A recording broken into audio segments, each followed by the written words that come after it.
What is up, Evil Crew? We are doing an update on Storm Area 51 story, as you guys had so many questions you wanted us to cover, and we have uncovered incredible true stories of people who have already stormed Area 51. You guys are gonna want to hear this. To hear what they found inside and what happened to them, and to get all of your questions answered, be sure you watch this video until the very end. We also uncovered another incredible story of a man who snuck into Area 51. You guys, this is an amazing story, okay? He spent 7 days hiking to and around the test site to the location of S4 and Area 51, and he made it out undetected. This is a story you guys have to hear. It's almost too freaking crazy to be believable, guys. But before we can get into this, guys, we have to do a really quick recap, so please bear with us. For those who don't know what we're talking about and are new to this channel, you guys, we are going to give a quick recap of the Storm Area 51 event. Storm Area 51 is a Facebook event that has gone viral. Over 1 million people are pledging to go to Area 51 on September 20th and storm into the base. We want to make it clear now, we have nothing to do with the creation of this event, and we do not encourage anyone to storm Area 51 or do anything illegal. We are just here to give you guys the facts. That's right, guys, and we are putting this up front because last time we put it at the end of the video, people didn't watch it to the end, and they seemed to think that we were suggesting that people go to Area 51 and to actually try to storm the base. That is not what we are about, and that is not what we are saying. So now with that out of the way, let's go. So guys, according to the page, they're all gonna meet up at the Area 51 Alien Center tourist attraction and coordinate their entry. If we Naruto run, we can move faster than their bullets. Let's see them aliens. If it's not apparent now, guys, this is absolutely was made as a joke. It was obviously a joke for multiple reasons, which you guys can go and watch our last video and we get into that a lot more deep. But this was clearly a joke. No one is gonna outrun bullets doing a Naruto style. And the people who don't seem to know what a Naruto run is, they actually believe that that's what people are saying. They're actually gonna outrun the bullets. Yeah, exactly. It's kind of funny to watch these people who have no idea what that means and they actually are taking it seriously, are telling people how there's no way they can outrun a 50 cal bullet. There's no way they can run out of this. Guys, it's literally a freaking joke. Yeah, but it has blown up, and even though it's clearly a joke, it sounds like some people may actually attempt to storm the base. I mean, you know, some people are going to show up even though they might be on the wrong side of the base. A few of them are going to show up on the right side, you guys. Let us know what you think will happen if any number of people actually decide to storm the base in the comments down below, and don't forget to hit the like button and subscribe. If this video reaches 100,000 likes, guys, we will head out to Area 51 as soon as possible, and we will just go and check out and see if they're moving any equipment around. We'll see if there's any major changes happening out there, if they're actually taking this joke seriously. If the security's acting different, maybe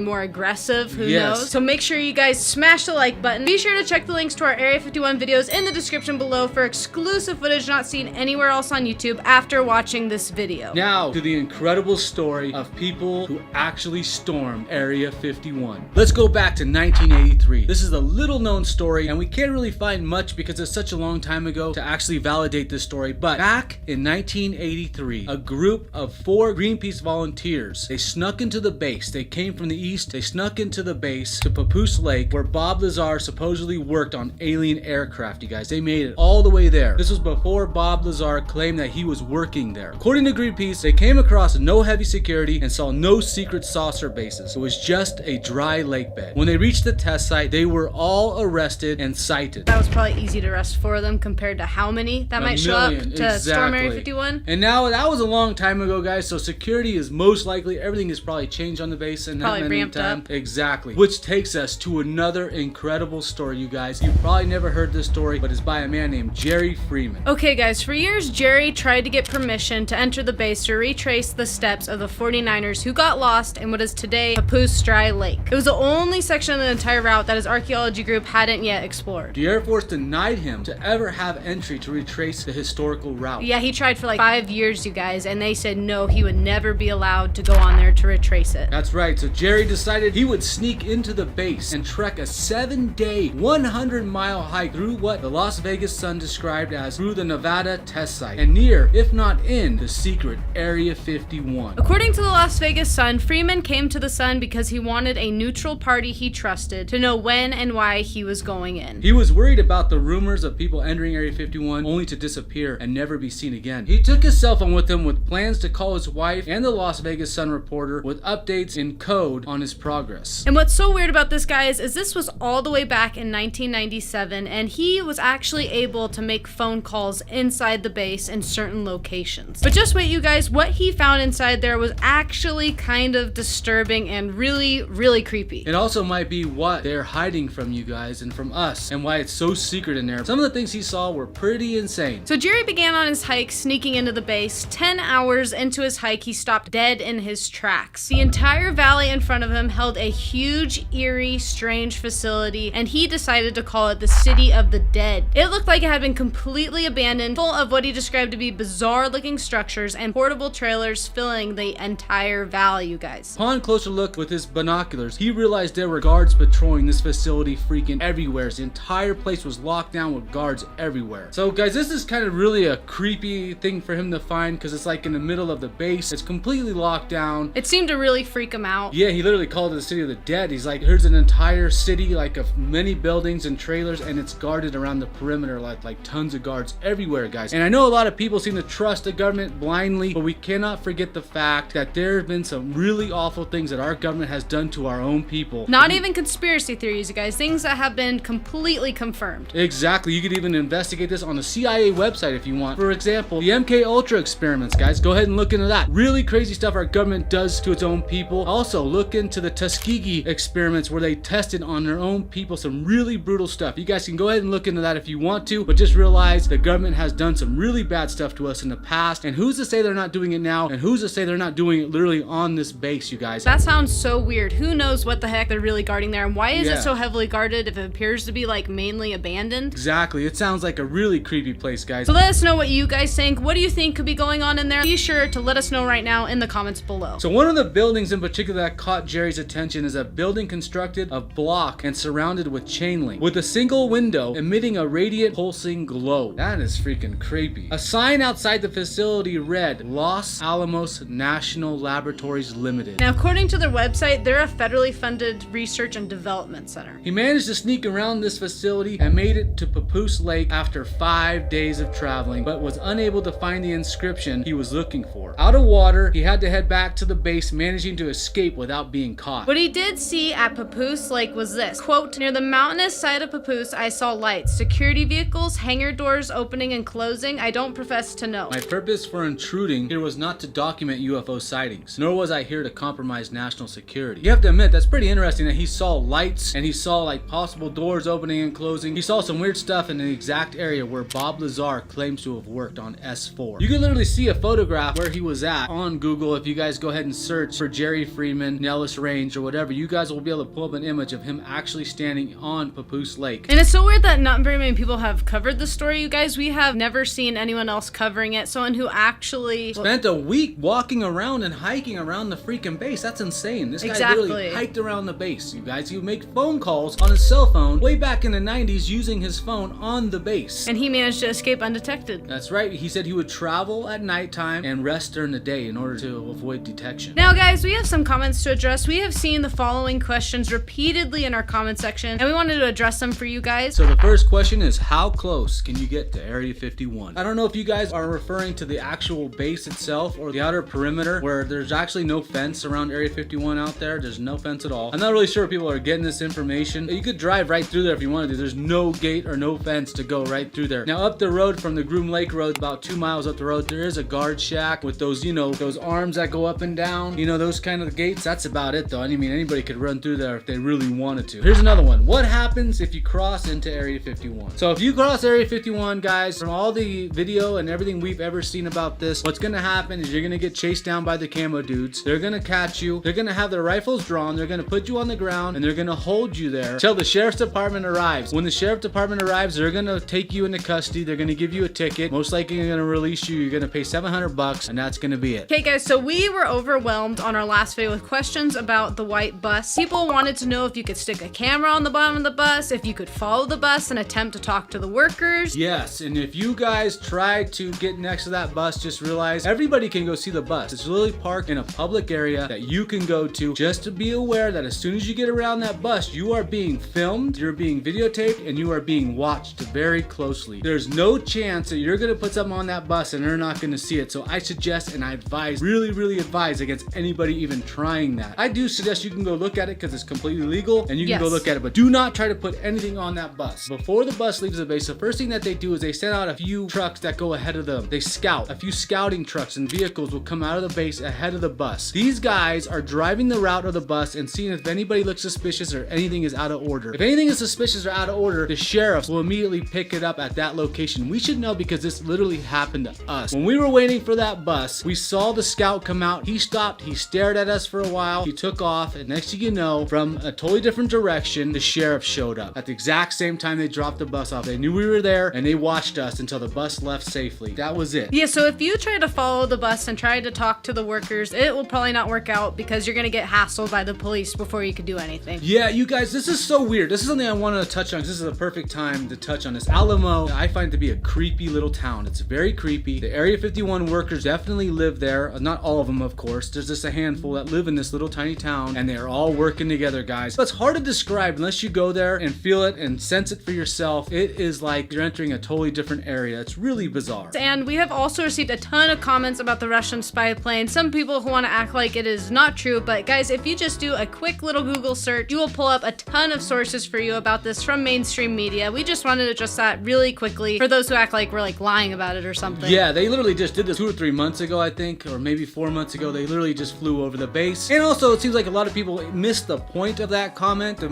wasn't that they would like to tell us, well, yeah, we can fly over theirs too. That wasn't the point. The whole point was that Russia gets more access to the base than the people who pay for it. Okay, guys, the next round of comments that we overwhelmingly received were comparing Area 51 to private property. Katie says, I mean, I understand what they're saying, but it is government land, and they have signs posted clearly stating not to go on it. They do warn us, so it's on us Americans if we go against that. It's like a law that they are put in place for a reason. It's kind of like an American citizen having private property. If one trespasses on their property, the owner might use force theirself, often leading to fellow American being killed. And I don't understand this idea of comparing public property to private property, guys. The government gets all of their money from you, the taxpayer. You pay for everything the government has. It's not even comparable to say public and private. All public land is bought by public money. That means all of our tax money goes to that. So basically everything they own comes from freaking us. The government does not produce any money, you guys. They take our money and they use our money to buy this stuff. So that's not even comparing apples to apples, okay? When you're trying to compare it to private land, it's not the same thing at all. It's completely different. Another thing about Katie's statement that kind of like makes me feel a little worried about things is they think they can kill trespassers, and that's usually like on private property. And in most places that I know of, like in Nevada, trespassing is a misdemeanor. If you shot somebody just because they trespass on your property, you're gonna go to prison. Unless you're in a state of castle doctrine and they're entering your house or something else like they